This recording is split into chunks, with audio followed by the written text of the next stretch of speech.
हामी भक्तपुर स्थित 55 झ्याले दरबार र त्यो सँगसँगै भएका विविध खालका चाहिँ मूर्ति र कला संस्कृतिमा आएका छौँ।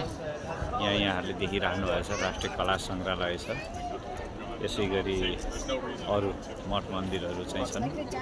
यो चाहिँ पृथ्वीनारायण शाहभन्दा अघि चाहिँ यो पनि एउटा राज्यको रूपमै रहेको थियो, भक्तपुर राज्यको रूपमा।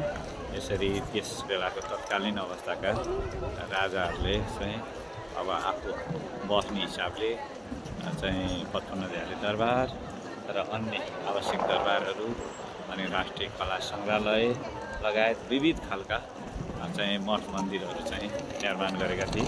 त्यो साँच्चीकै पुरातात्विक र सांस्कृतिक महत्त्वले भरिएको छ र साँच्चीकै यो मनमोहक पनि छ। र यहाँ विदेशीहरूलाई प्रवेशको लागि त शुल्क पनि लाग्छ।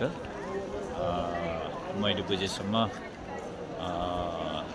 डलरमै चाहिँ शुल्कहरू लाग्ने गर्दछ र यी ठाउँहरू साँच्चीकै मनमोहक र यहाँहरूले देखिराख्नु भएको छ। यहाँ धेरै खालका चाहिँ पर्यटकहरू, नेपाली पर्यटक, बाह्य पर्यटक र विविध खालका पर्यटकहरू आइरहेका छन् र फोटो सेसनहरू पनि भइरहेका छन्।